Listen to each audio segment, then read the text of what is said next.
नमस्कार, मैं ललित प्रजापति। बांग्लादेश को लेकर आज बातचीत की जाएगी। अब वहाँ पर एक नई कैबिनेट भी बन गई है, नए प्रधानमंत्री, करीब करीब 25 मंत्री बनाए गए हैं।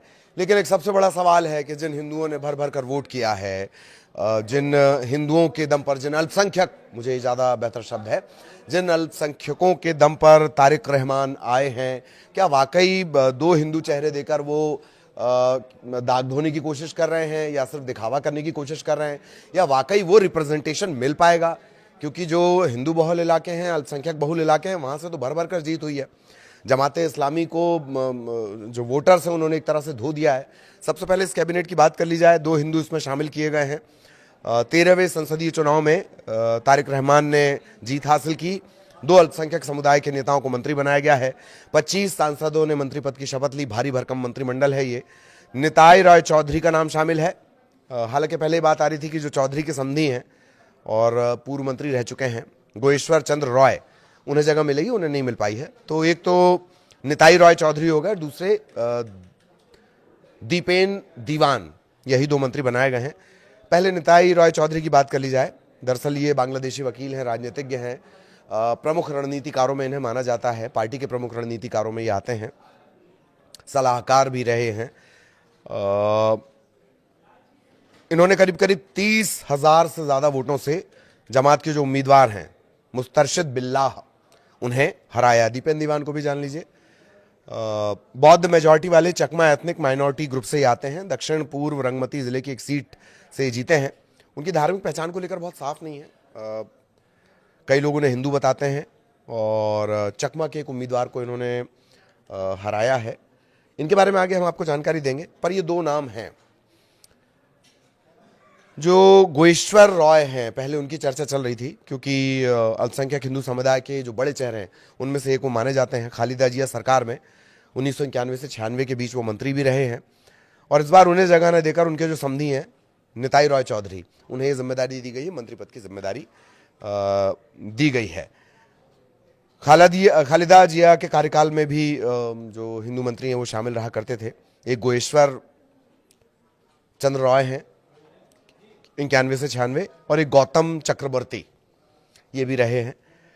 तो तारिक रहमान ने भी दो चेहरों को जगह दी है। हालांकि दूसरे चेहरे की पहचान को लेकर थोड़ा सा संशय है, वो हम क्लियर कर लेंगे। ये ऐसे वक्त में ये फैसला लिया गया जबकि बार बार ये आरोप लग रहे हैं, चाहे वो मानवाधिकार आयोग की तरफ से आरोप लग रहे हैं, चाहे इंटरनेशनल मीडिया की तरफ से आरोप लग रहे हैं। भारत भी बार बार ये कह रहा है कि वहां के अल्पसंख्यकों की चिंता भारत की सबसे बड़ी चुनौती है। तो क्या ये जो दाग लगे हुए हैं वो धो पाएंगे? इसे लेकर अलग अलग बातें कही जा रही हैं। जो मोहम्मद यूनुस थे, उनके कार्यकाल, अंतरिम सरकार जो चल रही थी, इंटरिम गवर्नमेंट जो चल रही थी, हिंदुओं का कत्लेआम हुआ है, मॉब लिंचिंग की घटनाएं हुई हैं, अंतर्राष्ट्रीय स्तर पर बड़ी किरकिरी बांग्लादेश की हुई है और रोज़ाना इस तरह की खबरें आई हैं। तो क्या रहमान वाकई इससे साफ कर पाएंगे ये जो बट्टा लग गया है बांग्लादेश की साख पर?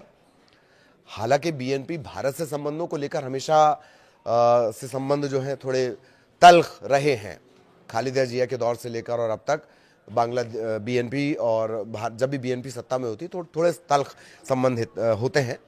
लेकिन क्या इस बार जो आरोप लगे हैं, चूंकि बांग्लादेश की हालत खराब है, अगस्त का जिस तरीके का घटनाक्रम रहा, करीब करीब 2 साल पहले जिस तरह तख्ता पलट वहां पर हुआ, 1.5-2 साल पहले, और उसके बाद जिस तरह की स्थितियां बनी, और मोहम्मद यूनुस जाते जाते भी वो चीन का नाम ले रहे हैं, वो नेपाल का नाम ले रहे हैं, वो दुनिया जहान का नाम ले रहे हैं, और जब भारत का नाम लेना है तो वो कह रहे हैं 7 सिस्टर ग्रुप। जाते जाते भी बाज नहीं आए हैं। इसी तरह का उनका झुकाव ऑपरेशन सिंदूर के बाद पाकिस्तान की तरफ था, और इसी तरह जाते जाते भी जब जो आखिरी जब ये तमाम औपचारिकताएं चल रही थी, शपथ ग्रहण की औपचारिकताएं चल रही थी, तब वो कह रहे हैं कि जो 7 सिस्टर ग्रुप है, जो भारत का हिस्सा है, जो हमारे नॉर्थ ईस्ट का हिस्सा है, अरुणाचल प्रदेश, शिलोंग, मेघालय, जो तमाम हमारे राज्य हैं, 7 राज्य, उनके बारे में कह रहे हैं, भारत का नाम लिए बिना कह रहे हैं। खैर छोड़िए उन्हें।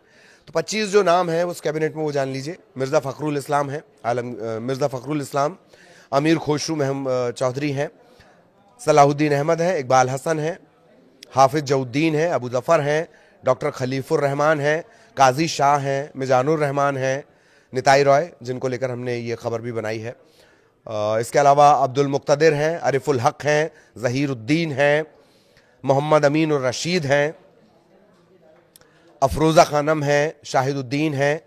ये वो तमाम नाम हैं, ऐसे 25 नाम हैं। 25 नामों की लंबा चौड़ा ये मंत्रिमंडल बनाया गया है और बात यही कही जा रही है कि एक बड़ी चुनौती रहेगा जो दाग बांग्लादेश के ऊपर लगे हैं इन सब के बीच। चुनौतियों के रूप में हम पहले ही आपको बता चुके हैं। भारत के साथ अगर चुनौतियों की बात कर ली जाए या भारत के साथ रिश्तों की बात कर ली जाए, सबसे पहले बात होगी शेख हसीना के प्रत्यर्पण से जुड़ी हुई, उनकी वापसी से जुड़ी हुई। दूसरी चुनौती रहेगी वो बांग्लादेश फर्स्ट की बात कर रहे हैं, क्या वाकई भारत के बिना या भारत से दोस्ती के बिना बांग्लादेश फर्स्ट की नीति पर वो इंप्लीमेंट कर पाएंगे। बांग्लादेश चाइना के बाद कपड़े का सबसे बड़ा, पूरे दुनिया में सबसे बड़ा कारोबारी है, ये आप जान लीजिए। उसके उस उद्योग टेक्सटाइल इंडस्ट्री की भी हालत जो है वो थोड़ी सी खराब हुई है। कब खराब हुई है? इन सब घटनाक्रम के बीच में। तीसरी चुनौती की बात अगर कर ली जाए तो ज्यादा जो झुकाव है वो चीन की तरफ और पाकिस्तान की तरफ पिछली सरकार का रहा है। किस सरकार का रहा है? अंतरिम सरकार का रहा है। नई सरकार क्या करती है? उसके पास एक मौका है। अच्छा और सकारात्मक संदेश क्या दिया है रहमान ने, तारिक रहमान ने? वो ये दिया है कि जीत के बाद जब उन्हें प्रधानमंत्री ने बधाई दी तो बहुत पॉजिटिव उनका एटीट्यूड रहा। इससे लेकर न्योता भी भेजा गया था, लेकिन प्रधानमंत्री की व्यस्तता के चलते वो नहीं गए हैं। ये वो चुनौतियां हैं जो बीएनपी के साथ या तारिक रहमान के साथ या भारत के रिश्तों के जब भी जिक्र आएगा तब जो सामने आने वाली हैं दोनों देशों के बीच। आगे क्या कुछ होता है बांग्लादेश में, बांग्लादेश की राजनीति में, वो भी अपडेट आपने अपने दर्शकों तक पहुंचाएंगे। नमस्कार।